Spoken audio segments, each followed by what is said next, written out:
প্রতিদিন কবর, যার কবর যেখানে, তার কবর তাকে ডাক দিয়ে বলে, ও আল্লাহর বান্দা শোনো, আনা বাইতুদ দুধ, আমি পোকামাকড়ের ঘর।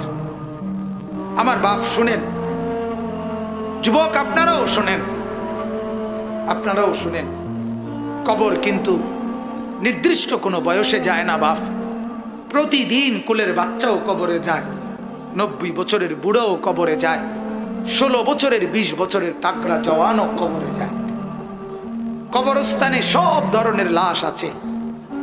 এজন্য কবর ডেকে বলে, ও আল্লাহর বান্দা, আমি পোকামাকড়ের ঘর। তুমি তো সেই ব্যক্তি যে একটা মশারি ছাড়া, একটা সামান্য মশার কামড় সহ্য করতে পারো না। একটা মশা কানের কাছ দিয়ে গেলে তোমার ঘুম ভাঙ্গা যায়। মশারি টাঙ্গাও, কয়েল জ্বালাও, অ্যারোসল লাগাও, এত কিছু করে তুমি মশার একটা আওয়াজ থেকে, কামড় থেকে বাঁচতে চাও। হায় আল্লাহর বান্দা, তো বছরের পর বছর, শত শত বছর কবরের মধ্যে এই পোকামাকড়ের ঘরে কেমনে থাকবা? হাদিসের মধ্যে আল্লাহর নবী সাল্লাল্লাহু আলাইহি ওয়াসাল্লাম বলছেন, কসম, হাদিস এটা, নবীজি বলেন, কোন নাফরমানের লাশ যখন কান্দের মধ্যে করে কবরস্থানের দিকে নিয়ে যায়, এই পরিমাণ চিৎকার করে, এই পরিমাণ চিৎকার করে নাফরমান বলে, আমার লাশ ওই কবরস্থানে নিও না, আমারে কবরে রাইখো না। আল্লাহর নবী সাল্লাল্লাহু আলাইহি সাল্লাম বলেন, মানুষ ব্যতীত আল্লাহর সব মাখলুক ওই চিৎকার শুনতে পায়, ওই চিৎকার শুনতে পায়। এই কবরে যাওয়ার আগে চিৎকার, লাশের চিৎকার। আল্লাহর নবী সাল্লাল্লাহু আলাইহি সাল্লাম বলেন, যদি ওই নাফরমানের চিৎকার তোমাদের কানে একবার শুনতা, তাহলে পৃথিবীর কোনো মানুষ কোনোদিন কারো লাশ খাটের মধ্যে কান্দে নিত না। কারণ যদি চিৎকার মারে,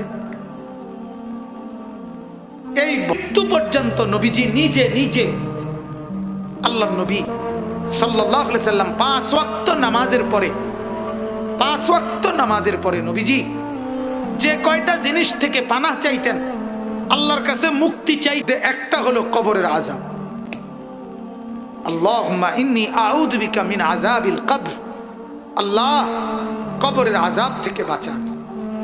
ওয়া মিন ফিতনাতিল কবর, কবরের মুসিবত থেকে বাঁচান। আল্লাহর নবী সাল্লাল্লাহু আলাইহি সাল্লাম বলেন, কোন নাফরমান যখন কবরে প্রশ্নের জবাব দিতে পারবে না, তখন আল্লাহ তাআলার পক্ষ থেকে বলা হবে, ফাআফরিশুহু মিনান নার ওয়ালবাসুহু মিনান নার ওয়াফতাহু লাহু বাবান ইলান নার। ও ফেরেশতারা, এই নাফরমানের কবরে জাহান্নামের বিছানা বিছায় দাও, জাহান্নামের পোশাক পরায় দাও, জাহান্নাম বরাবর দরজা খুলে দাও। কিয়ামত পর্যন্ত এভাবে জাহান্নামের আগুনের পোশাক আর বিছানার মধ্যেই ধাউ ধাউ করে চলবে। আল্লাহর নবী সাল্লাল্লাহু আলাইহি সাল্লাম বলেন, নাফরমানের কবরে এমন একজন ফেরেশতাকে পাঠানো হবে, যেই ফেরেশতা আমা ওয়া আসাম্মু, অন্ধ এবং বধির, চোখেও দেখে না, কানেও শোনে না, লোহার একটা মুগুর দিয়ে একটা বাড়ি মারবে, 7 তবক জমিনের নিচে ডেবে যাবে, আবার উঠবে, আবার মারবে।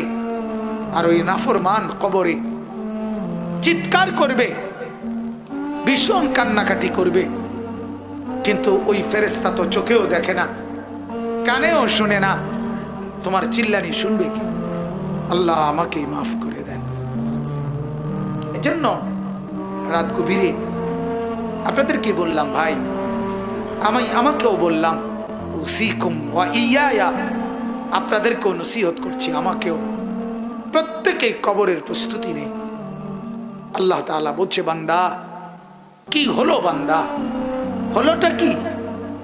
মাটির উপরে একটা ঘর, সেটারে কত যত্ন করে সাজাইলা, কত দামি টাইলস, কত খাট পালং সোফা, ফার্নিচার, ফ্রিজ, এসি, দরজা জানালা, কত সুন্দর করে মাটির উপরের ঘর সাজাইলা।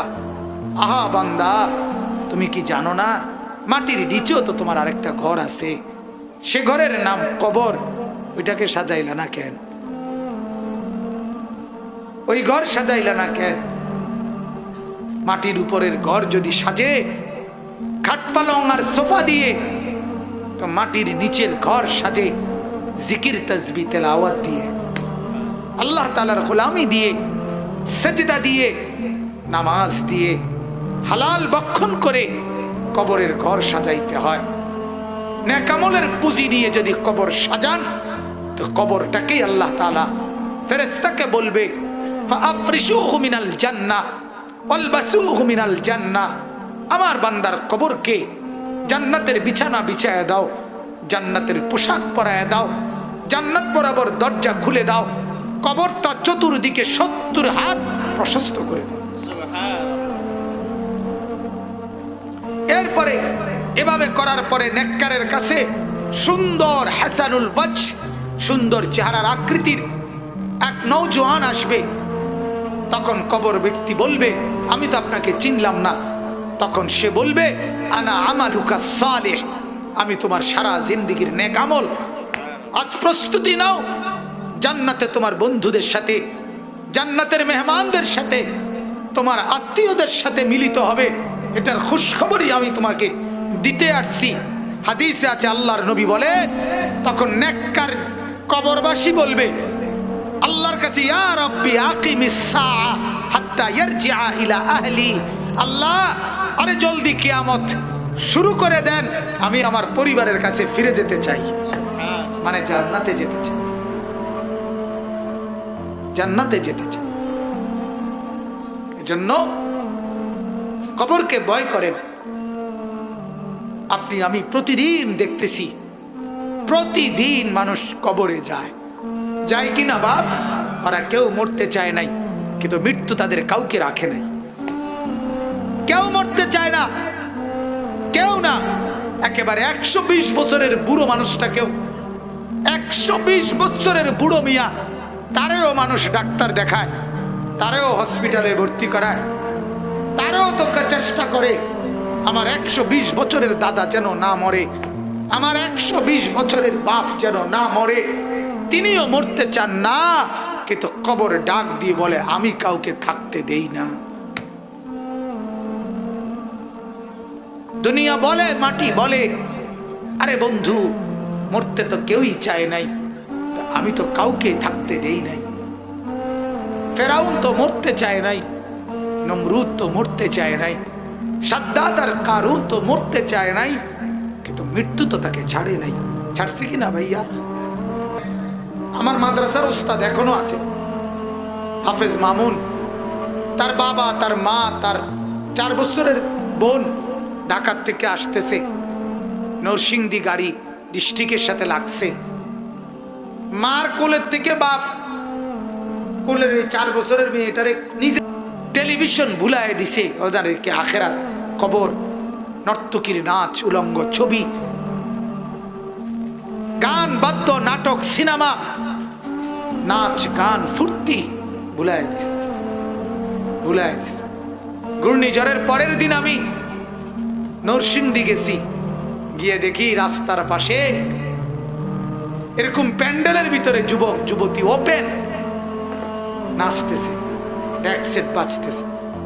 আগের দিন ঘূর্ণিঝড়, অর্থাৎ ঘূর্ণিঝড় যে বিদায় দিছে, এই কারণে খুশিতে আল্লাহর দুশ্মনরা কতক্ষণ নাচতো আর কি। আল্লাহ আমাদেরকে মাফ করে দেন। অতএব আমার বাপ, আমি মনে করাই দিলাম, আমার জন্য, আপনাদের জন্য কবরের সামান বানান, কবরের প্রস্তুতি নেন, কবরের কথা ভাবেন, মৃত্যুর কথা ভাবেন। আল্লাহ নবী সাল্লাল্লাহু আলাইহি সাল্লাম বলছেন, কাফা বিল মাউতে ওয়াইজান, ওয়াজের জন্য ওয়াজ, এই যে এখন ওয়াজ মাহফিল না এটা, তো নবীজি বলছে ওয়াজের জন্য মৃত্যুর কথা বলা, মৃত্যুর স্মরণ, এটাই যথেষ্ট, এটাই সেরা ওয়াজ, যে মৃত্যুকে স্মরণ করা। অতএব আল্লাহ তাআলা কোরআনে বলছে, কুল ইন্নাল মাউতাল্লাযী তাফিররুনা মিনহু ফাইন্নাহু মুলাকীকুম। মৃত্যু থেকে তুমি যেখানেই পলায়ন করো না কেন, সে তোমার সাথে দেখা করবেই। আইসিইউর ভিতরে ঢুকাইলো, ওইখান থেকেই আজরাইল নিয়ে আসবে। আল্লাহ তাআলা আমাদেরকে কবর বুঝার, মৃত্যু বুঝার সবক নেওয়ার তৌফিক দান করে।